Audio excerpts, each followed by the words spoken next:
Assalamualaikum warahmatullahi wabarakatuh.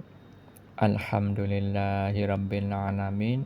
Allahumma shalli ala sayyidina Muhammad wa ala ali sayyidina Muhammad. Saya bagikan lagi kisah nyata mimpi yang dialami salah satu cicit dari almarhum Kiai Haji Hasan Sepuh Genggong yang terkenal kewaliannya di Jawa Timur.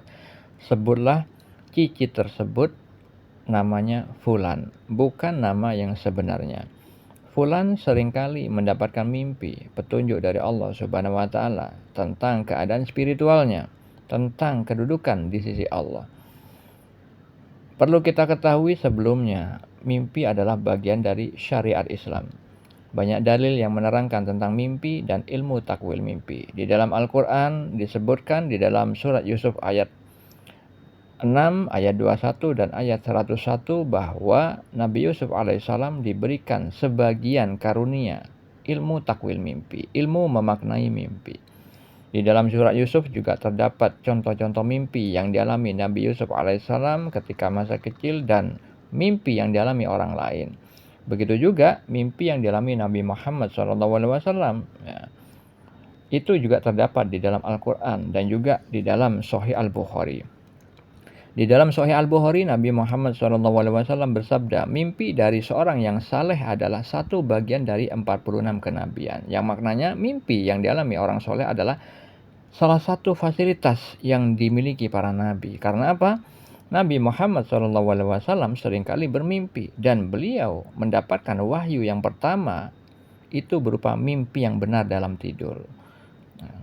Di dalam Sahih Muslim, Nabi Muhammad SAW membagi mimpi menjadi 3. Ya, mimpi yang baik yang merupakan kabar gembira datangnya dari Allah, mimpi karena bawaan pikiran seseorang ketika terjaga, dan mimpi yang menyedihkan yang datangnya dari setan.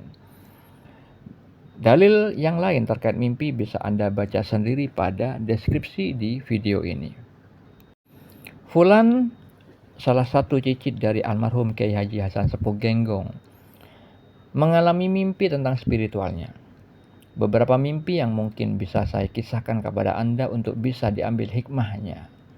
Bahwa mimpi itu ada korelasinya, ada keterkaitannya antara mimpi yang satu dengan mimpi yang lain. Dan mimpi tidak berlaku 3 hari karena Nabi Yusuf alaihissalam di dalam surat Yusuf ayat 4 bermimpi ketika usianya masih kecil. Namun kejadian nyatanya ketika beliau sudah dewasa dan menjadi orang penting di Mesir di saat itu. Begitu juga Fulan mengalami mimpi berturut-turut walaupun jedanya bertahun-tahun. Ada juga yang jeda mingguan, ada juga yang jeda bulanan. Berbeda-beda. Beberapa mimpi yang bisa saya bagikan kepada Anda semua. Fulan bermimpi ada antrian dengan jumlah orang yang sangat banyak. Berdiri, membentuk satu barisan, namun Fulan berada di luar barisan tersebut. Fulan seorang diri, tidak termasuk dari barisan yang banyak orang itu yang berbaris, lagi dihisap. Lagi dihisap di hari perhitungan. Di mimpi itu ada visual buku yang sangat besar. Cuman yang memegang buku itu tidak kelihatan.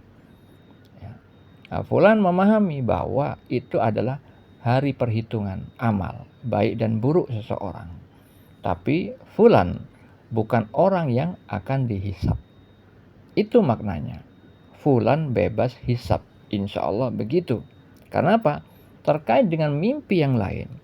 Fulan itu bermimpi Habib Umar bin Hafiz, seorang wali Allah, salah satu cicit dari Nabi Muhammad SAW yang terkenal, alim ulama besar.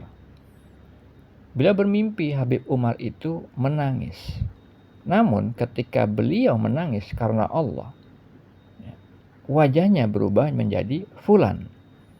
Fulan pun menangis juga karena Allah.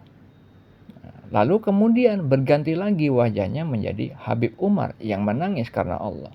Berganti lagi wajahnya menjadi Fulan yang menangis karena Allah. Yang maknanya Habib Umar bin Hafiz itu adalah orang yang mendapatkan takdir dari Allah. Beliau adalah orang yang suka menangis karena Allah.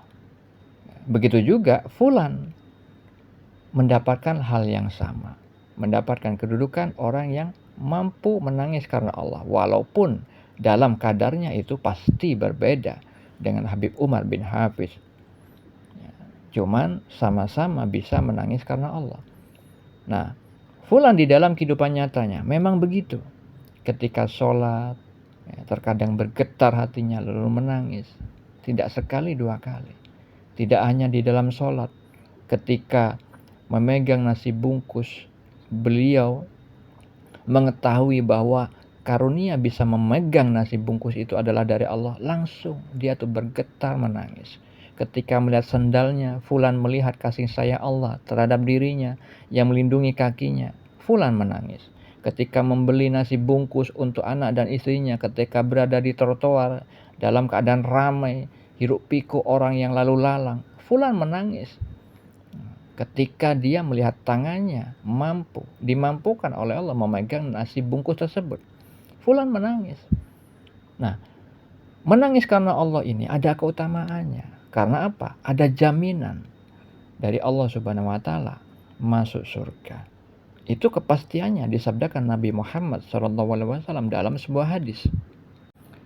Dalam hadis riwayat At-Tirmizi, Rasulullah SAW bersabda, dua mata yang tidak akan tersentuh oleh api neraka, yaitu mata yang menangis karena takut kepada Allah dan mata yang bermalam atau bergadang untuk berjaga-jaga dari serangan musuh ketika berperang di jalan Allah. Nah, Fulan di dalam kehidupan nyatanya sering menangis karena Allah. Nah, insya Allah Fulan termasuk orang yang tidak dihisab oleh Allah, yaitu orang yang masuk surga. Karena disebutkan di dalam hadis itu, dua mata yang tidak tersentuh api neraka. Kalau matanya saja tidak tersentuh, apalagi orangnya, apalagi jasadnya, tubuhnya. Allah Ta'ala berfirman di dalam surat Al-Anfal ayat 2 tentang orang yang apabila disebut nama Allah itu gemetar hatinya. Pada ayat itu disebutkan sesungguhnya orang-orang yang beriman ialah mereka yang bila disebut nama Allah gemetarlah hati mereka, dan apabila dibacakan ayat-ayatnya bertambahlah iman mereka karenanya, dan hanya kepada Tuhanlah mereka bertawakal. Pada surat yang lain Allah Ta'ala berfirman, dan apabila mereka mendengarkan apa yang diturunkan kepada Rasul Muhammad, kamu lihat mata mereka mencucurkan air mata disebabkan kebenaran Al-Quran yang telah mereka ketahui dari kitab-kitab mereka sendiri, seraya berkata, ya Tuhan kami telah beriman, maka catatlah kami bersama orang-orang yang menjadi saksi atas kebenaran Al-Quran dan kenabian Muhammad SAW. Surat Al-Maidah ayat 83. Fulan juga pernah bermimpi bahwa dirinya memegang Al-Quran dan di tengahnya ada buku putih, dan di akhirnya paling atas itu ada buku cover tugas akhir, ya, di mana semua buku itu ada di tangan Fulan. Al-Quran paling bawah itu maknanya adalah Fulan sudah melampaui, sudah mengerjakan apa-apa yang sudah Allah firmankan di dalam Al-Quran. Buku yang di atas Al-Quran yang dipegang Fulan adalah buku putih. Itu insya Allah catatan-catatan amal yang sudah Allah bersihkan, ya, yang sudah diampuni kesalahan-kesalahannya.